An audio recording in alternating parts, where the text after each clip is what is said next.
गुरु की शिक्षा ऐसी शिक्षा जो जीवन को बदल कर रख दे। एक राजा था जिसका नाम देव था। उनके जीवन में सभी सुख थे। राज्य का काम भी ऐसो आराम से चल रहा था। राजा के नैतिक गुणों के कारण प्रजा भी बहुत प्रसन्न थी और जिस राज्य में प्रजा खुश रहती है वहाँ की आर्थिक व्यवस्था भी दुरुस्त होती है। इस प्रकार हर क्षेत्र में राज्य का काम अच्छा था। इतने सुखों के बाद भी राजा दुखी था क्योंकि उसकी कोई संतान नहीं थी। इस गम में राजा अंदर ही अंदर परेशान रहता था। प्रजा को भी इस बात का बहुत दुख था। वर्षों के बाद राजा की यह इच्छा पूरी हुई और उनके घर में एक पुत्र का जन्म हुआ। पूरे नगर में कई दिनों तक जश्न मनाया गया।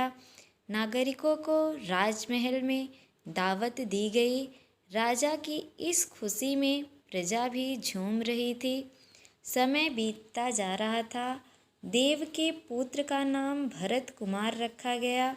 बहुत तपस्या करने पर राजा को पुत्र हुआ था, इसलिए उसे बड़े लाड प्यार से रखा जाता था। लेकिन बच्चों को ज़्यादा लाड प्यार करना अच्छी बात नहीं होती।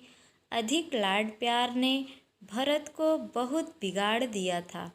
बचपन में तो भरत की सभी बातें दिल को लुभाती थी, पर बड़े होते होते यही बातें बदतमीजी लगने लगी। भरत बहुत ज़्यादा जिद्दी हो गया था। उसके मन में अहंकार आ गया था।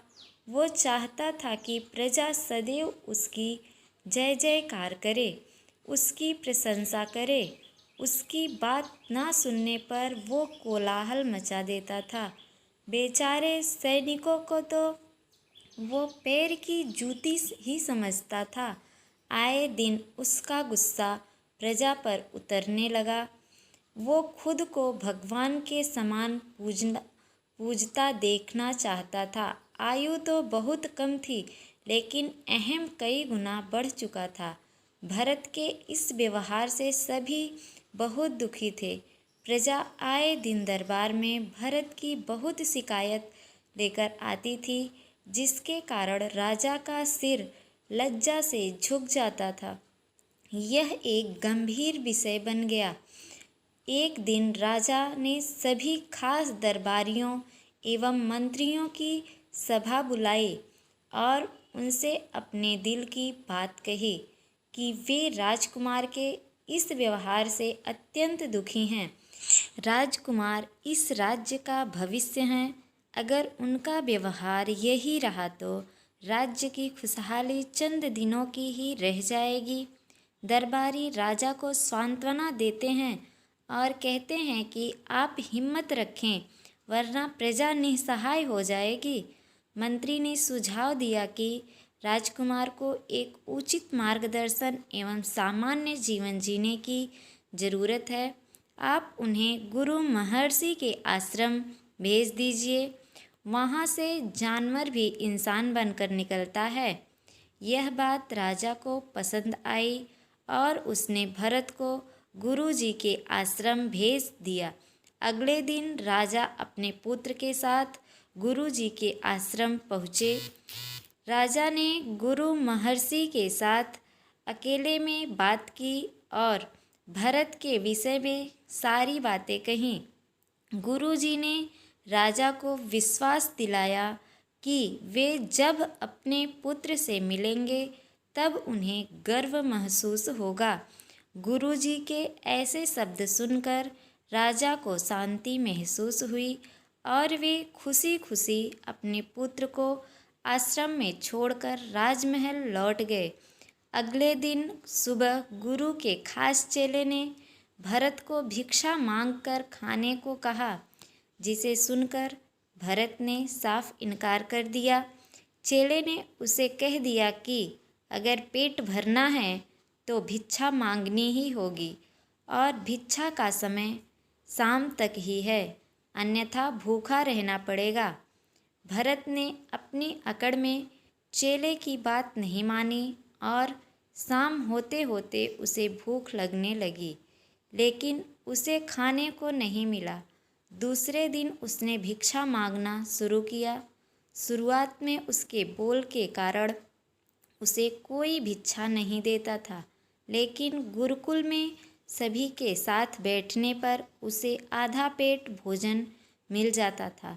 धीरे धीरे उसे मीठे बोल का महत्व समझ आने लगा और करीब 1 महीने बाद भरत को भरपेट भोजन मिला, जिसके बाद उसके व्यवहार में बहुत से परिवर्तन आए। इसी तरह गुरुकुल के सभी नियमों के कारण भरत बहुत बदल गया, जिससे महर्षि जी भी समझ रहे थे कि एक दिन महर्षि जी ने भरत को अपने साथ सुबह सवेरे सैर पर चलने को कहा। दोनों सैर पर निकल गए। रास्ते भर बहुत बातें की। गुरुजी ने भरत से कहा कि तुम बहुत बुद्धिमान हो और तुम में बहुत अधिक ऊर्जा है, जिसका तुम्हें सही दिशा में उपयोग करना चाहिए। दोनों चलते चलते एक सुंदर बाग में पहुंच गए, जहां बहुत सुंदर सुंदर फूल थे, जिनसे बाग महक रहा था। गुरुजी ने भरत को बाग से पूजा के लिए गुलाब के फूल तोड़ने को कहा। भरत ने झट से सुंदर सुंदर गुलाब तोड़ लाया और अपने गुरु के सामने रख दिया। अब गुरुजी ने उसे नीम के पत्ते तोड़कर लाने को कहा। भरत वो भी ले आया। अब गुरुजी ने उसे एक गुलाब सूंघने के लिए दिया और कहा, बताओ कैसा लग रहा है। भरत ने गुलाब सूंघा और गुलाब की बहुत तारीफ की।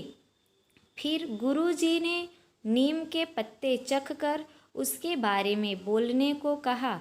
जैसे ही भरत ने नीम के पत्ते खाए, उसका मुंह कड़वा हो गया और उसने उसकी बहुत निंदा की और इधर उधर पीने का पानी ढूंढने लगा।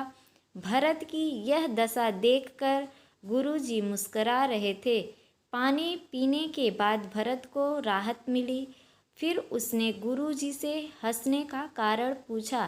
तब गुरुजी ने उससे कहा कि जब तुमने गुलाब का फूल सूंघा तो तुम्हें उसकी खुशबू बहुत ही अच्छी लगी और तुमने उसकी तारीफ की, लेकिन जब तुमने नीम की पत्तियां खाई तो तुम्हें वो कड़वी लगी और तुमने उसे थूक दिया और उसकी निंदा भी की।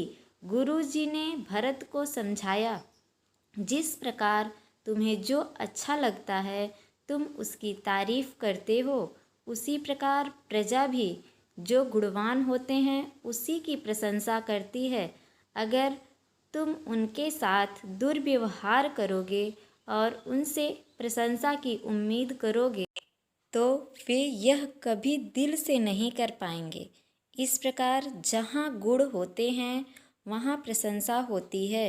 भरत को सभी बातें अच्छी तरह से समझ आ जाती हैं और वो अपने महल लौट जाता है। भरत में बहुत परिवर्तन आता है और वो बाद में एक सफल राजा बनता है। गुरु की सीख ने भरत का जीवन ही बदल दिया। वो एक क्रूर राजकुमार से एक न्यायप्रिय और दयालु राजा बन गया।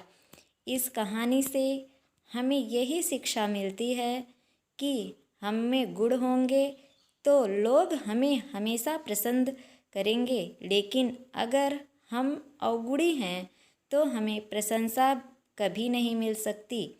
दोस्तों, इस कहानी से हमें यही शिक्षा मिलती है कि हमें गुणवान के साथ साथ विनम्र स्वभाव का भी होना चाहिए। दोस्तों, अगर कहानी पसंद आई हो तो एक लाइक ज़रूर कीजिएगा और अगर हमारे चैनल को सब्सक्राइब नहीं किया है तो प्लीज़ हमारे चैनल को सब्सक्राइब कीजिएगा। धन्यवाद।